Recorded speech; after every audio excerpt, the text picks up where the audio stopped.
Experimental observation, whatever we discussed through experimental observation, उसका we are writing it in the form of law. मतलब I am making it very clear that अगर exam में पूछेंगे write the experimental observation of photoelectric effect, तेरे को यही लिखना है. लॉज ही एक्सपेरिमेंटल ऑब्जर्वेशन है. ऐसा कभी नहीं आएगा एग्जाम में write the laws of photo electric effect. Okay, ऐसा एग्जाम में नहीं आएगा. एग्जाम में आएगा write the experimental observation of photo electric effect. तो तुझे यही लिखना है. ओके, बट इतना ही प्रॉब्लम है कि जब मैं लॉज लिखूंगा तो मैं डायग्राम ड्रॉ नहीं करूंगा. तुझे एग्जाम में डायग्राम ड्रॉ करना है हर एक के लिए. हमने किया था ना, हर एक का डायग्राम एक्सप्लेनेशन के लिए किया था, हम वही करेंगे. तो सर इसमें क्या है? सर ये है, फर्स्ट इसमें क्या है वो बात करेंगे. I will talk about that. यहां पे हमारे पास तो देखेगा तो कितनी बार आ रहा है फाइनल एग्जाम में. कर्नाटक का स्टेट बोर्ड 17, 18, 16 3 से 5 मार्क के लिए आया हुआ है. ओके, कभी 3 मार्क्स के लिए आया है, कभी 5 मार्क के लिए आया है. 3 मार्क के लिए आया तो ग्राफ ड्रॉ मत करना. 5 मार्क के लिए आया तो ग्राफ ड्रॉ करना पड़ेगा. ओके, ग्राफ कौन से? हमने पिछले एक्सपेरिमेंटल ऑब्जर्वेशन में ग्राफ देखे, 4 ग्राफ देखे, 4 ग्राफ. वो चारों ग्राफ इधर ड्रॉ करने पड़ेंगे. तो अब फोटो इलेक्ट्रिक इफेक्ट के लॉज में क्या है? You will ask now sir अब लॉज में है भी तो क्या है? तो हम वही डिस्कस कर रहे हैं कि लॉज में क्या है. फर्स्ट हम ऑब्जर्वेशन को ही डिस्कस कर रहे हैं. आई रिपीट, लॉज में हम ऑब्जर्वेशन को ही डिस्कस कर रहे हैं. तो फर्स्ट लॉ क्या है? देख, ऑब्जर्वेशन क्या है? First law, photo electric effect is an instantaneous process. Photo electric effect is an instantaneous process. Photo electric effect is an instantaneous process. बोले तो झटपट होता है. झटपट झटपट बोले तो लाइट आया, इलेक्ट्रॉन बाहर निकला. ऐसा नहीं लाइट आएगा, आधा घंटा बैठेगा, फिर इलेक्ट्रॉन बाहर आएगा. It is not like that. Instant, एक ऐसा लाइट आया, इलेक्ट्रॉन बाहर गया, very fast, very fast. That is photo electric effect is an instantaneous process. Second statement says that for any given material, for a given material and frequency, for any material, for any given material, for any given material and a frequency, second point यही था ना, मैं याद कराऊं. Second point क्या था? Frequency को fix रखा और उजाले को बदला. उजाला यानी intensity. We kept on changing intensity. तो हमको क्या मिला था? हाँ, come on, tell me. We kept on changing intensity. उजाला बदलते गया. हमको क्या मिलते गया? हर एक 2 चीजें मिली sir. 2 things we got. For every उजाला intensity, we got different current. First point. Next point. For every different intensity, we got different current, but what we got same? Come on, tell me. What we got same? We got stopping potential same. मैं वही लिख रहा हूं. For a given material and frequency of incident radiation, for a given material and frequency of incident radiation, क्या? Intensity is directly proportional to, तुझे मालूम है सब, is directly proportional to what? Intensity is directly proportional to what? Put hash. Let me see in the chat box. Intensity is directly proportional to what?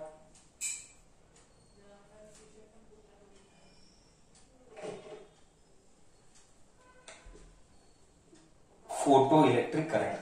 Correct है? Photo electric current या photo electric current is proportional to intensity. कैसा नहीं बोल, ठीक है. Directly proportional to photo electric current. Correct. Photo electric current. Correct. ये second law. Third law, ये सारी चीजें अंडरलाइन करने का, जो जो इंपॉर्टेंट है वो सब अंडरलाइन करने का।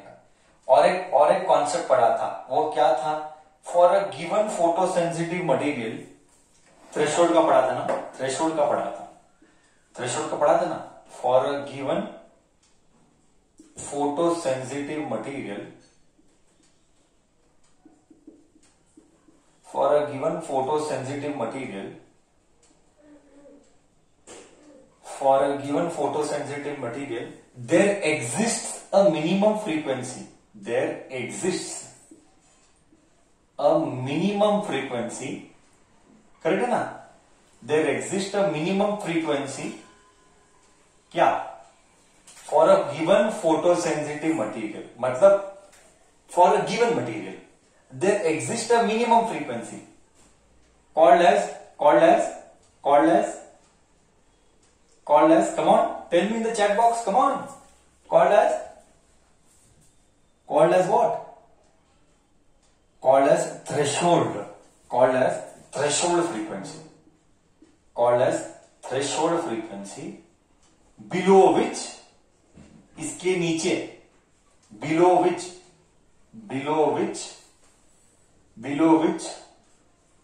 there is no photoelectric effect. There is no photoelectric effect. Exam में तुम मत लिखना P करके तू फुल फॉर्म लिखना, मैं शॉर्टकट लिख रहा हूं। Below which there is no photoelectric effect and above which photoelectric effect is observed. बरोबर बोला? करेक्ट है। About which photo electric effect is observe, correct है, करेक्ट है। ये सब बोला। However high the intensity might be, हाँ, however high the intensity might be मतलब क्या? बाद में लिखेंगे, जाने दो सर, मैं ओरली बोलता हूं, बोले तो क्या मतलब? तो उजाला कितना भी बढ़ा, ये की पॉइंट है, ये की पॉइंट है। तो उजाला कितना भी बढ़ा कोई मतलब का नहीं है, कोई मतलब का नहीं है। फोटो इलेक्ट्रिक इफेक्ट कब होगा? आई रिपीट, तो उजाला कितना भी बढ़ा फोटो इलेक्ट्रिक इफेक्ट नहीं होता है। बोले तो देख, बोले तो तू 10 वैट का ले, 20 वैट का ले या 1000 वैट का ले, बट इन सब का फ्रीक्वेंसी ही छोटा है, या तू 1,00,000 वैट ले, ये सब का जब फ्रीक्वेंसी ही छोटा है, जब इन सब का फ्रीक्वेंसी छोटा है, सॉरी ऐसा लिखना है, फ्रीक्वेंसी छोटा है, किससे छोटा है? थ्रेशोल्ड से छोटा है। किसे? और अंदर ऐसा लिख कि जो फ्रीक्वेंसी है वो स्मॉलर देन थ्रेशोल्ड है, ये ऐसा, करेक्ट। इन सब का उजाला कितना भी होने दे, बट इन उजालों का फ्रीक्वेंसी थ्रेशोल्ड से छोटा है, तो क्या फोटो इलेक्ट्रिक इफेक्ट होगा? नहीं होगा। तो फोटो इलेक्ट्रिक इफेक्ट होगा, नहीं होगा? फोटो इलेक्ट्रिक इफेक्ट नहीं होगा। यही इंपॉर्टेंट पॉइंट है, यही इंपॉर्टेंट पॉइंट है। मतलब क्या? मतलब क्या सर? ये बहुत इंपॉर्टेंट पॉइंट था। मतलब क्या सर? मतलब ये है कि उजाले के ऊपर फोटो इलेक्ट्रिक इफेक्ट डिपेंड नहीं करता है। ओके, मतलब क्या? इंटेंसिटी, ये पॉइंट नहीं, मैं जस्ट लिख रहा हूं। ओके, इंटेंसिटी नेवर, और उल्टा लिखा है, उल्टा लिखेगा, ऐसा लिखेगा, photo electric effect never depends on what? Never depends on what? Never depends on intensity of light. Intensity of incident radiation. It never depends on intensity of incident radiation. It depends on what? मतलब उजाले के ऊपर photo electric effect depend नहीं करता है। उजाले के ऊपर फोटो इलेक्ट्रिक इफेक्ट नहीं डिपेंड करता है। तो photo electric effect depends on किसके ऊपर? Come on, tell me in the chat box, photo electric effect depends on what? बहुत अच्छे, बहुत अच्छे। Photo electric depends on frequency. एक नंबर कॉन्सेप्ट बता रहे, तो ये है ब्यूटी तेरे, तूने इसका मतलब कॉन्सेप्ट को एकदम सही से समझा है। ये है कॉन्सेप्चुअल क्लैरिटी। अच्छा ठीक है, इसका मतलब ओके, इसका मतलब क्या, एक और पॉइंट ऐड करेंगे, एक दो पॉइंट और ऐड करेंगे। ओके, एक दो पॉइंट और ऐड करेंगे। इधर तक गया, सबको गया इधर तक, एक दो पॉइंट और ऐड करेंगे बस। ठीक है, कोई डाउट? नहीं सर, चलो एक दो पॉइंट और ऐड करेंगे।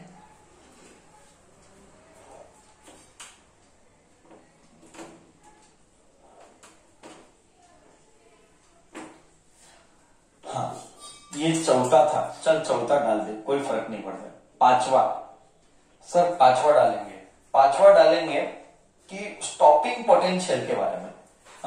Above threshold frequency, above threshold frequency, above threshold frequency stopping potential, यही हमारा ऑब्जर्वेशन था ना टेबल्स का, यही तो हमने बनाया था third observation. Above threshold frequency stopping potential depends on what, depends on what. देख कैसे था मैं बताऊं और एक बार, हमने थर्ड केस में क्या किया था, let me take into flashback. Third case में हमने तीन अलग अलग फ्रीक्वेंसी लिए थे, करेक्ट है? हमने ग्राफ बनाया था, हमने तीन अलग अलग फ्रीक्वेंसी लिए थे, एक ऐसा आया था, एक ऐसा आया था, एक ऐसा आया था, करेक्ट? तो तीन स्टॉपिंग पोटेंशियल मिले थे, 1 2 3, बट इंटेंसिटी सेम रखा था, बट इंटेंसिटी सेम रखा था। हमने यही किया था थर्ड ऑब्जर्वेशन में। तो समझ में क्या आया सर? समझ में ये आया कि अबाव थ्रेशोल्ड फ्रीक्वेंसी पक्का थ्रेशोल्ड के ऊपर ही होना चाहिए, तो ही स्टॉपिंग पोटेंशियल आएगा। थ्रेशोल्ड के नीचे स्टॉपिंग पोटेंशियल नहीं आता है। Above threshold frequency stopping potential depends on frequency, frequency of radiation, frequency of incident radiation, correct? क्यों सर, ऐसा क्यों?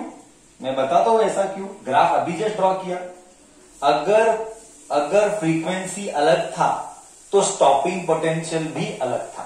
देख ग्राफ में अभी जस्ट बोला था ना, ये अलग, ये अलग, ये अलग, तीन अलग अलग स्टॉपिंग पोटेंशियल आया था, क्योंकि तीन अलग अलग लाइट लिया था फ्रीक्वेंसी का, तीन अलग अलग फ्रीक्वेंसी वाला लाइट लिया था। Okay, above threshold frequency stopping potential depends on frequency of incident radiation and is independent of what? Come on, you tell me. And is independent of what? Come on, you tell me in the chat box. And is independent of what? And is independent of what? किसके ऊपर stopping potential depend नहीं करता है? Stopping potential किसके ऊपर depend नहीं करता है? And is independent of intensity. बराबर, मतलब उजाले के ऊपर स्टॉपिंग पोटेंशियल डिपेंड नहीं करता है। सर बहुत क्या क्या हो रहा है, एक शॉर्ट में बता दो, है ना? ऐसा फीलिंग आ रहा है सर, ये सब ठीक है, कौन किसका किसका क्या। सर एक मस्त एक लाइन बनाओ, कौन किसका, एक ही लाइन में सब संक्षिप्त में खत्म करो, करेक्ट है ना? सर कौन किसके ऊपर, कौन नहीं, कौन किसके ऊपर, ये जरा अभी जरा त्रास होता होगा, है ना? सर एक लाइन में बोल दो कौन किसके ऊपर, साला दिमाग ओके। ये लॉज है, इतने सारे लॉज है।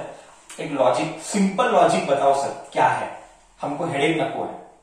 ठीक, एक सिंपल ट्रिक बताता है, बस यही याद करना है। पूरा चैप्टर का सार बोलते हैं ना, रामायण का सार क्या है, जैसे जो भी, अभी इस कहानी का सार क्या है? इस कहानी का सार यही है कि पहले आएगा उजाला तो इंटेंसिटी, इंटेंसिटी आएगा तो इंटेंसिटी क्या कराएगा? इंटेंसिटी करंट को बढ़ाएगा। ज्यादा इंटेंसिटी बोले तो ज्यादा करंट, बस इंटेंसिटी और करंट का ही संबंध है। अब नेक्स्ट, इसका संबंध इसके साथ ही है। अब फ्रीक्वेंसी आया, लाइट का फ्रीक्वेंसी आया, फ्रीक्वेंसी आया तो फोटो इलेक्ट्रॉन्स आए, फ्रीक्वेंसी आया तो क्या है? देख इलेक्ट्रॉन्स आए, इलेक्ट्रॉन्स आए, इलेक्ट्रॉन्स बाहर आए, बाहर आया, इलेक्ट्रॉन्स कम, इलेक्ट्रॉन्स आया, करेक्ट है, इलेक्ट्रॉन्स बाहर आया, इलेक्ट्रॉन्स आया तो काइनेटिक एनर्जी आया। अब काइनेटिक एनर्जी आया तो इलेक्ट्रॉन्स को रोकने के लिए क्या करना है, इलेक्ट्रॉन्स को रोकने के लिए क्या करना है, तू बोल, इलेक्ट्रॉन्स को रोकने के लिए क्या करना है, इलेक्ट्रॉन्स को रोकने के लिए क्या करना है, स्टॉपिंग पोटेंशियल डालना है, बराबर, इलेक्ट्रॉन्स को रोकने के लिए स्टॉपिंग पोटेंशियल डालना है। हाँ सर, कहानी का सार हो गया, मतलब इंटेंसिटी की दुनिया और करंट की दुनिया एक है, ये अलग दुनिया है। फ्रीक्वेंसी आया या इलेक्ट्रॉन्स बाहर आया, इलेक्ट्रॉन्स बाहर आया तो काइनेटिक एनर्जी आया, ये काइनेटिक एनर्जी को रोकने के लिए स्टॉपिंग पोटेंशियल डाला। इसका संबंध इसके साथ नहीं है और इसका संबंध इसके साथ नहीं है, दो अलग दुनिया है। इंटेंसिटी यानी करंट ज्यादा आएगा, फ्रीक्वेंसी आया तो इलेक्ट्रॉन आया, इलेक्ट्रॉन बाहर आया तो काइनेटिक एनर्जी से आया, इस काइनेटिक एनर्जी को रोकने के लिए स्टॉपिंग पोटेंशियल आया। इनका संबंध डायरेक्ट है, इनका संबंध डायरेक्ट है, इसका संबंध इसके साथ नहीं है, इसका संबंध इसके साथ नहीं है। बोलो, क्या कहानी का सार समझ में आया? ये पूरे फोटो इलेक्ट्रिक इफेक्ट का, ये पूरे फोटो इलेक्ट्रिक इफेक्ट का कहानी का सार समझ में आया अच्छे से? ये पूरे फोटो इलेक्ट्रिक इफेक्ट का कहानी का सार समझ में आया, हाँ या ना? मस्त है अभी कॉन्सेप्ट, अब कोई तकलीफ नहीं, ठीक है। कॉपी करना जरूरी है, कॉपी करना जरूरी है बच्चा, ठीक है।